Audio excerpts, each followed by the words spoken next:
Are you moving house and not sure how to choose a removalist? Well, stay tuned because in this video we give our top tips for choosing the best removalist for you.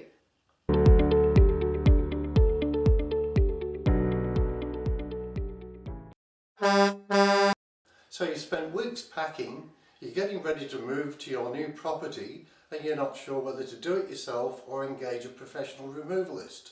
Now, we've all done it ourselves in the past and we know what sort of stresses it causes. Hard work. It's tough work. You've got to hire a truck, you've got to find somewhere to park it when you get there, you've got to enlist friends and family who don't necessarily want to help.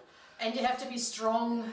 You do. So do yourself a favour, engage a professional. They know how to do it, they've been doing it for years and they make it easy for you. So our top tip would be make sure that your chosen removalist has insurance, because obviously they are professionals and they do know what they're doing, but accidents do happen. They certainly do. Yep, things could happen. They might drop something or there might be an accident on the way between, you know, your old home and your new home. Yep. So make sure they have insurance. It will cover their public liability as well as damage to any of your items that they are moving on your behalf. A very important point to consider. Just as importantly, do your research. Mr. Google is your friend here, as are family, friends, even your real estate agent. It's important to find the right removalist. There are many out there. Some are good, some are excellent, some aren't so good. So do your research, and a top tip, choose somebody local to the area. They know where they're going to, they know where they can park, and they know where you live. So make sure that you choose a removalist who is experienced in providing the services that you actually need. For instance, if you're moving into an apartment block, it's important to use a removalist who's done this sort of job before, as they more often than not have to coordinate with the building owners in the way of locking down the lifts and getting access to the loading zone. Yep. And also, of course, if you want a removalist who's actually going to pack everything in the house for you, you know, you might have moved out already yourself, or you might be an older generation person, or you just might be don't want to pack it. Yep, it's a tough job. We all know who likes packing? Not me. Yeah, me neither. So if you are looking for a removalist who is going to pack everything for you, again, make sure that they have done this kind of work before, because it is very specialised, and as we said before, you do have some valuables in your home and you want to make sure that they get from part A to part B in safely. one piece. Super important, getting a quote. It's always good to know just how much it's going to cost to move house. So the good removalist will actually come to your home and go through the house basically room by room with a checklist. They'll tick everything off, in particular the heavy items, and they will end up giving you a written quote that is a checklist of what each item is costing, so that you get at the end of the day a full quote on exactly what they are going to charge you to move you out of your home.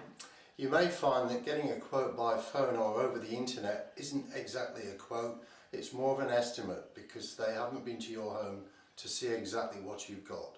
So as Janet said, getting somebody in is the way to go. If you choose a removalist that charges an hourly rate, be aware that there may be some factors in the move that affect the final bill.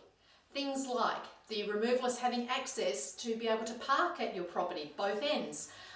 Whether you're going to a multi-storey property, so they have to go up and down the stairs several times. Being stuck in a traffic jam. Being stuck in a traffic jam, exactly. You know, there might be an accident between your house, you know, house A and house B, and the removalist is caught in traffic. Yeah. And another factor that you don't always think about is if settlement is delayed and you don't get keys to the house, either you know you've purchased or you're moving in as a tenant, and you don't get access to the place where you're taking your furniture, the removalist can be sitting in the truck outside the house, charging up their hourly rate, and yes, the clock clock is ticking and you still haven't got in. So just remember, be aware, there are, as I say, a couple of ways that removalists can quote for you, which is the fixed rate, where they come and they quote you on everything that's in the home, and then there's the hourly rate, which basically just works around the amount of time that it takes them to actually do the job. And a top tip for saving money with removalists: make sure everything is packed in boxes before they get there. So all they got to do is move furniture and boxes and put them in the truck. Many people decide to do last minute packing on the day of the move, which involves removalists hanging around while they're still putting tape on boxes. Save yourself some money, get it all finished the day before.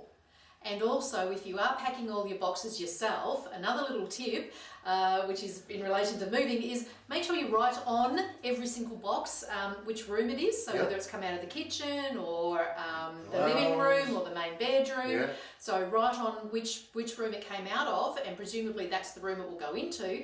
But also just a little list of actually what's in it. Whether it's towels or bedding or crockery or stuffed toys for the kids. Where the knives and forks are. And on that note, one more thing comes to mind.